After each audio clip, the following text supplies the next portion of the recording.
Your body is art. I have always loved drawing and painting, ever since I was a young boy. My family was pretty well off, so they could afford to send me to the best schools, etc.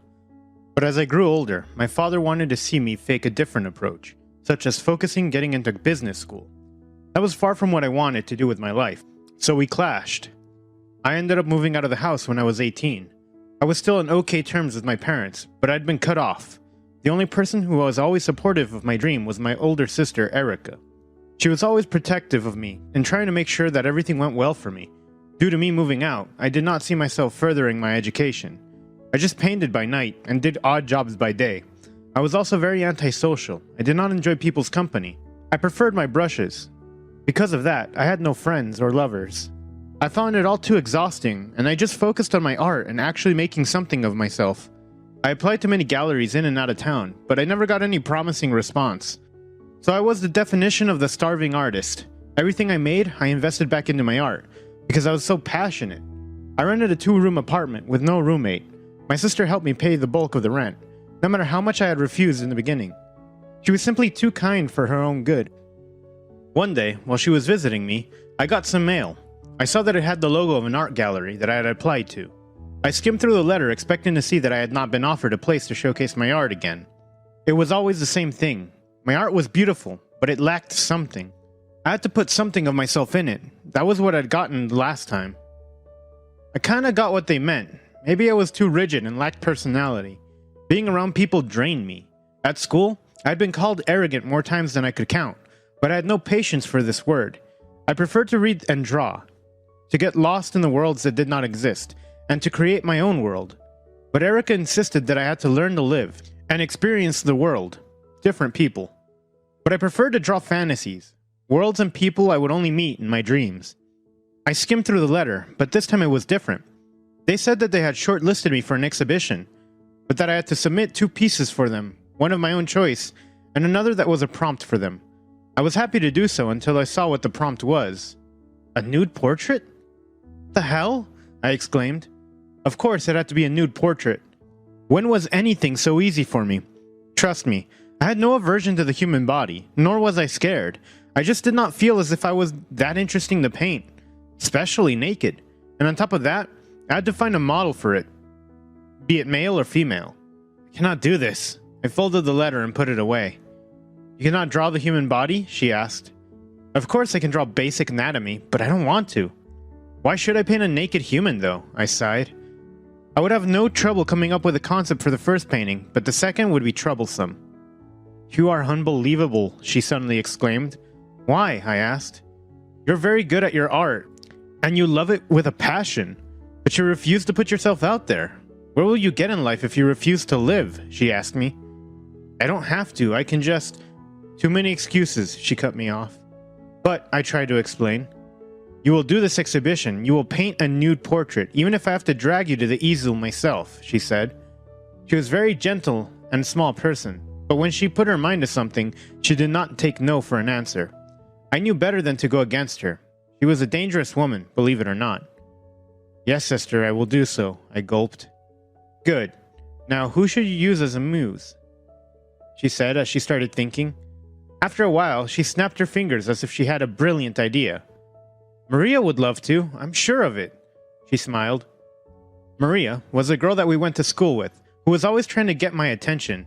I had somehow managed to see as little of her as I could for the past 2 years. The only times she was in town were for the holidays. Hell no, not Maria, I protested. She started to list the names of more girls, but I denied every one of them. Why are you being so difficult? She asked. I would just not feel comfortable, I responded. Oh yes, you're shy. I guess you would be more comfortable with a guy? Maybe one of your friends? Oh no, bad idea. They're all off at college, she sighed. Then suddenly her phone buzzed. Yes, he's perfect, she suddenly exclaimed. Who now? I asked. Brad, she smiled, eyes sparkling. It seemed that my sister was just coming up with ways to embarrass me. How could I paint Brad of all people? When I see him, I tend to get out of his way. He made me feel uncomfortable with his piercing eyes. Brad was her best friend since childhood, and he was gay.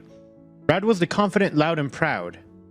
When he entered a room, everyone looked at him. Even the way he spoke, everyone paid attention. Brad was everything that I was not, so he made me very uncomfortable. I did not get along with very social and loud people. I couldn't imagine being in a room for hours with him. I would not know how to even act around him.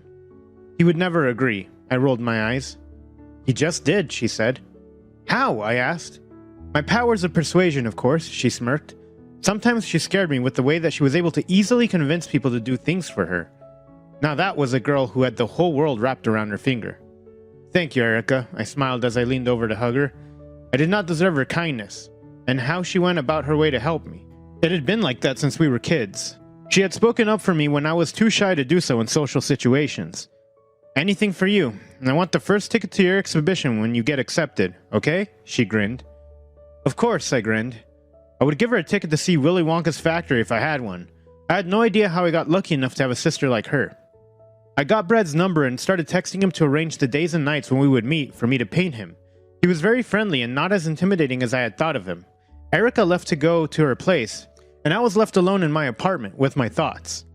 I was scared. I had drawn the human body before, but I had never done the nude body. It would be a challenge for me, and I hoped that it would not mess up. There were times when people admired my art, and all I could feel was imposter syndrome. My self-esteem was not the highest by any means, and I was content with being in the background. In the past, I didn't really date. There were girls who seemed interested, but I was always shy. It did not help that I had no patience for people. I had tried out relationships after being urged to by my two close friends, but I never saw the appeal in love. So it was safe to say that I had never loved. My sister preferred to say that I had never lived, and maybe she was right. I had never thought of it in that way, but I had never truly ventured into the world and experienced it. I never saw a need to. People made me nervous. I paged through a book and tried to make sense of the words, but I failed that night. All that was running through my head about my painting ruined my concentration. I ended up going to bed early. The next day, I had work early in the morning, then I would meet with Brad later in the evening. I tried hard not to worry too much about the pieces, that I had 2 months to prepare. Soon, I was done with work and I was off to my place. He was late, about half an hour late. I valued punctuality more than anything, but I reminded myself that he was doing me a favor and that I was not entitled to his time. He arrived soon enough, cheeks flushed, red, and eyes sparkling.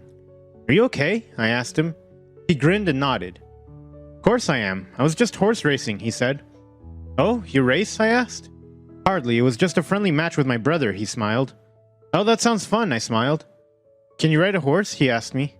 My parents got me lessons once. It didn't go well, I said. He laughed as if I had just said something funny, but I didn't get it. Anyways, have you had someone paint you before or done any modeling? I asked. I've done some modeling for fun, but I've never been a muse before, he winked. I smiled tightly. He was a ball of energy, almost giving me sensory overload. I wondered how I was going to be able to paint him when he could not seem to be able to stand still. Are you always this quiet?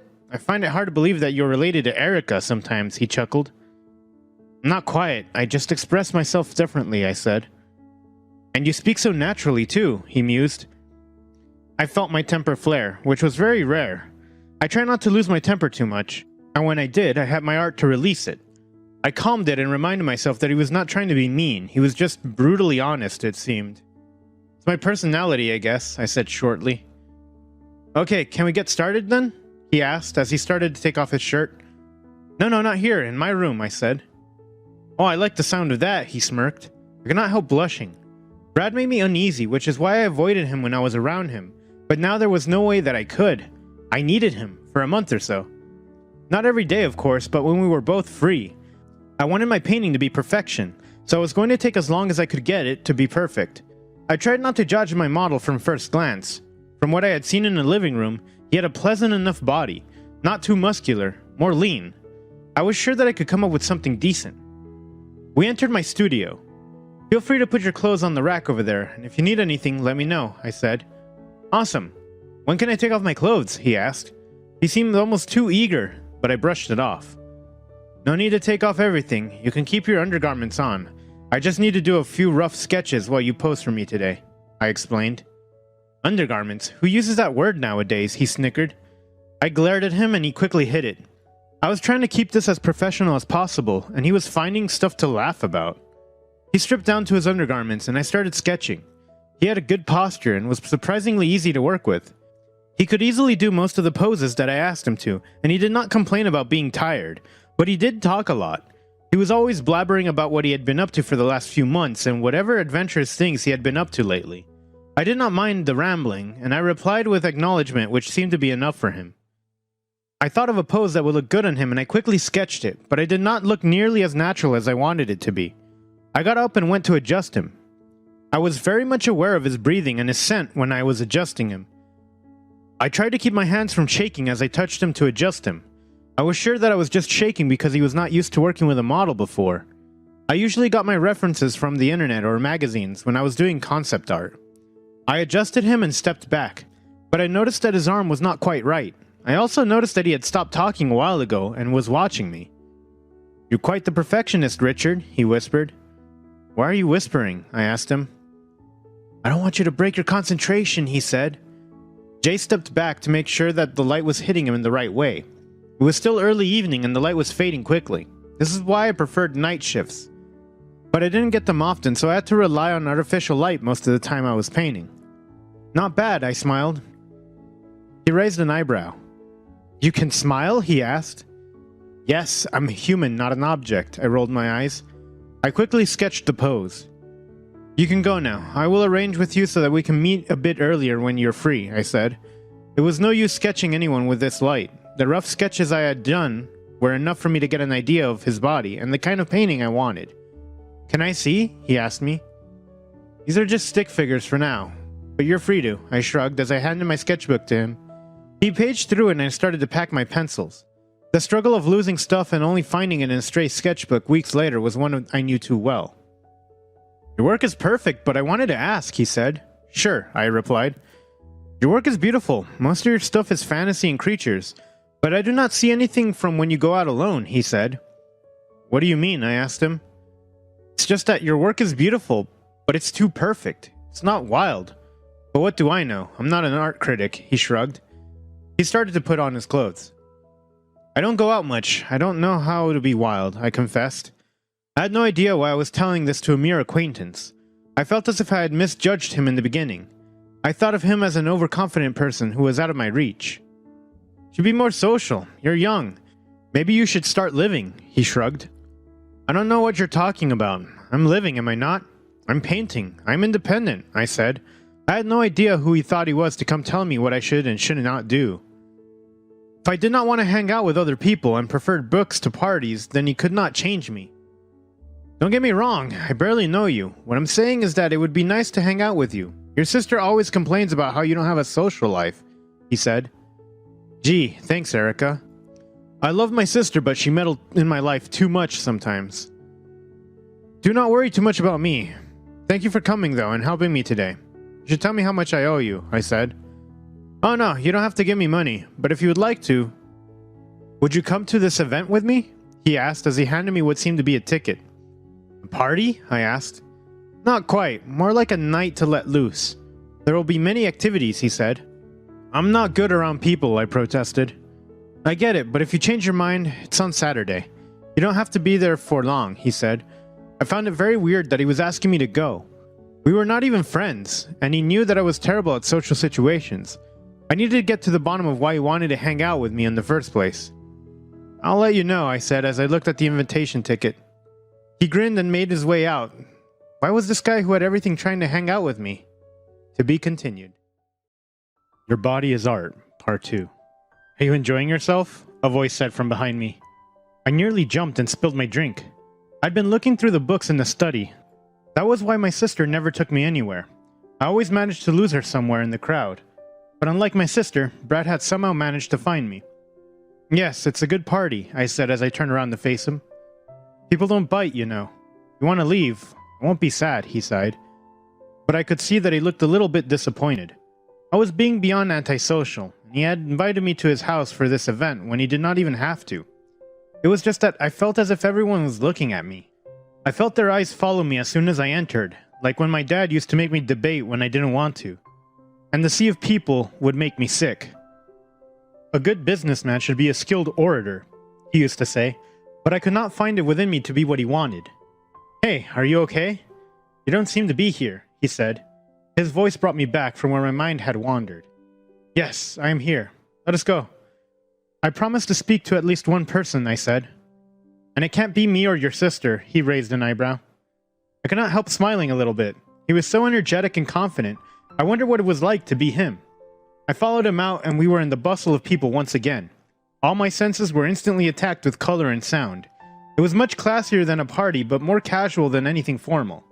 There were different kinds of people there, most of them deep in conversations that looked serious. I noticed that no one turned to look at me. I had been so certain that they had all been looking at me when I entered, but I guess I was seeing things.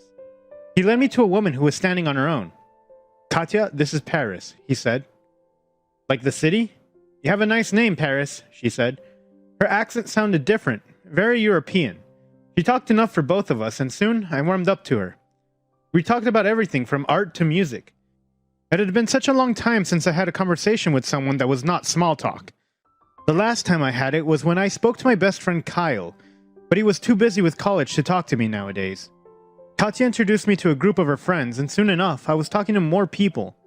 Maybe it was the drinks or the general vibe of the event, but I did not feel very self-conscious. They were not as intimidating as I had thought. The attention was not only on me as I had feared. I saw Brad a few times during the evening. I could not help getting drawn to him. Watching him, that is.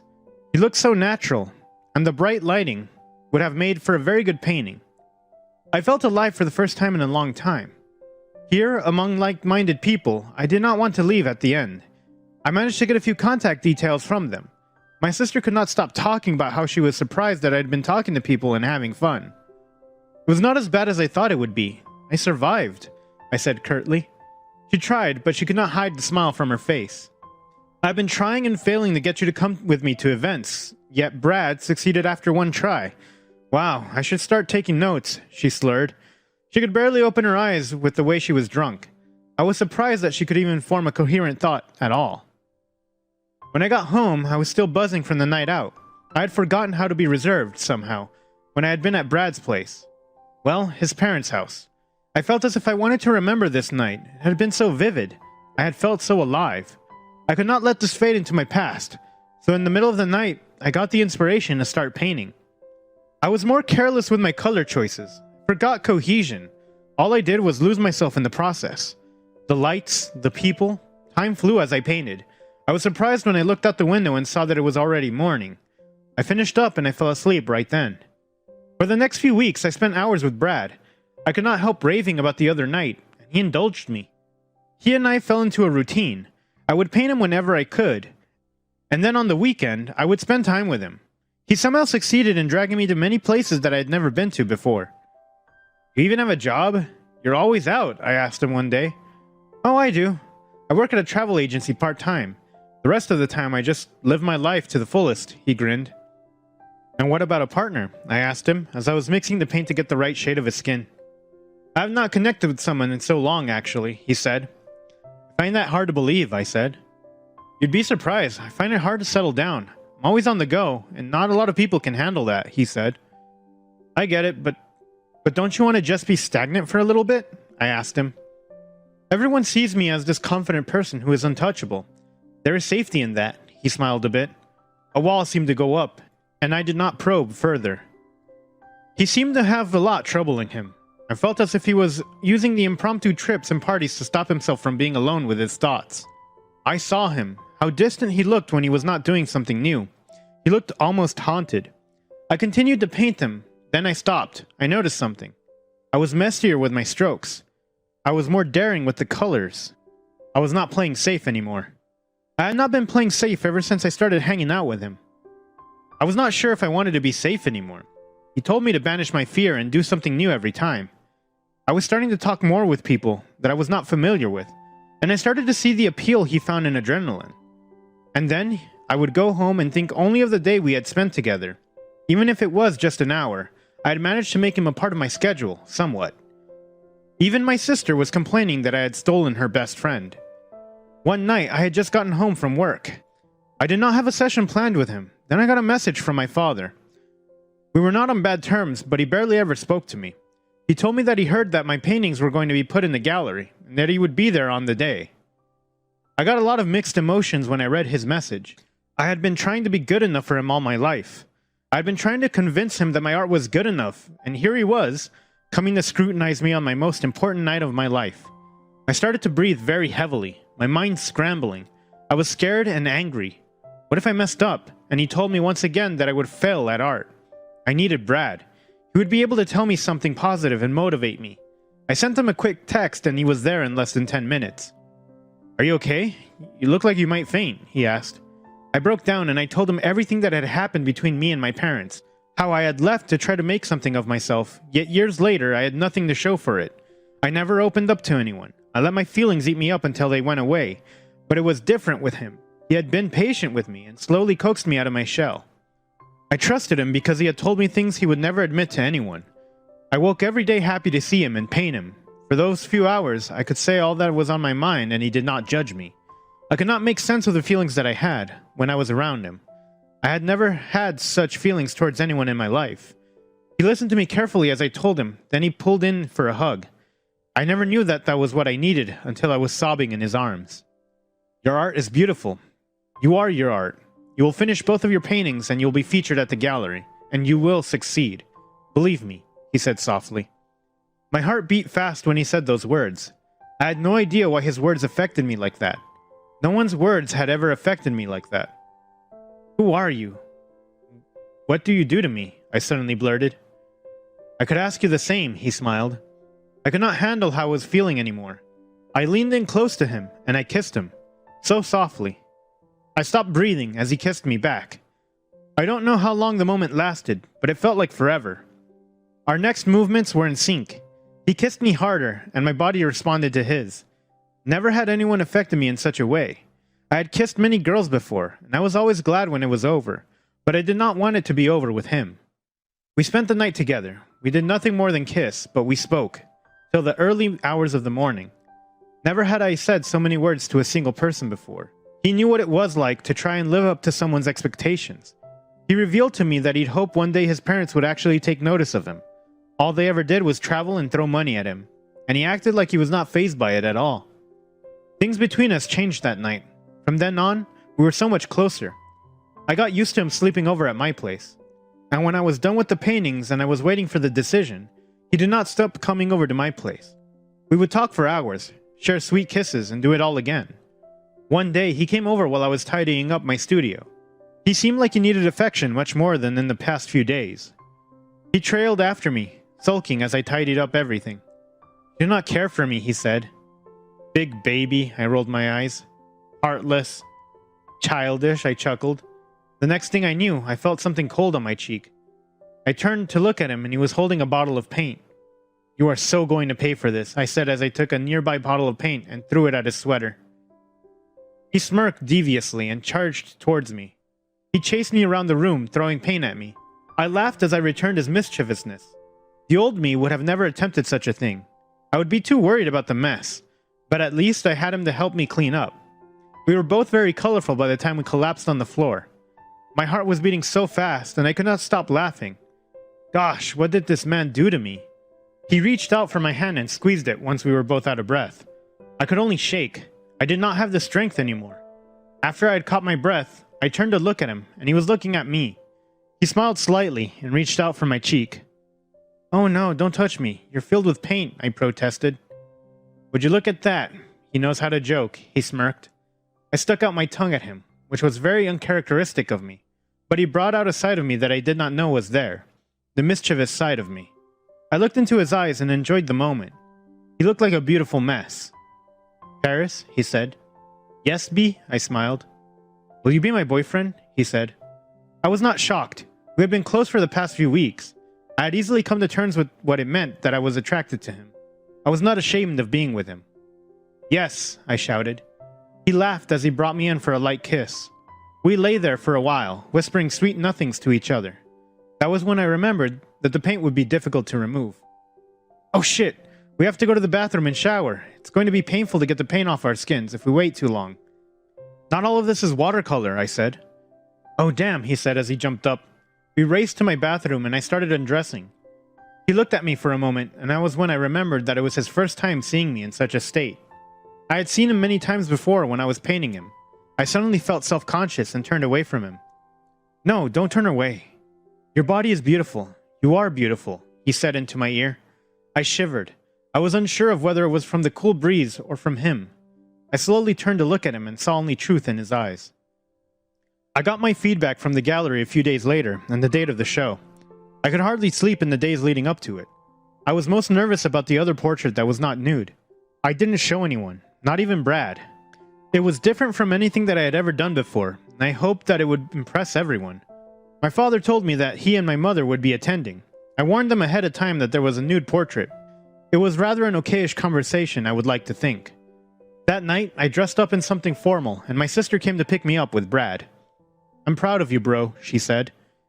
Thank you. I can't believe that I'm getting my work showcased, I smiled. Oh, not that. Well, I'm proud of that, but I'm also proud that you aren't single anymore, she squealed. How did you know? I asked. Nothing can be hidden from me. You are mistaken if you think you can hide. You guys are so obvious, she rolled her eyes. I'd been meaning to tell her, but I'd been so stressed over the past few days. Later on, after a speech from the director, the guests were free to see the work. I saw my father in the crowd with my mother. I went over to him and I greeted him. He asked to see my work. I was very nervous to show him what I had achieved. So I walked with him past many beautiful displays of other art. And then we were at my two pieces. I had tried to do justice to the one of Brad. I had gone all out with it. And it looked perfect. My mother gasped in delight and complimented it. Then they turned to look at the one that I'd been most nervous about. I painted a man, half of his body in shadow and half in light. On one hand, he had a briefcase, and he looked gravely serious. On the other, he had a brush, and looked very serious.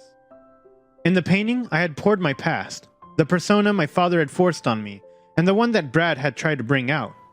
I could never be one or the other, but it was a part of me. My father inspired my drive, and my love had shown me passion.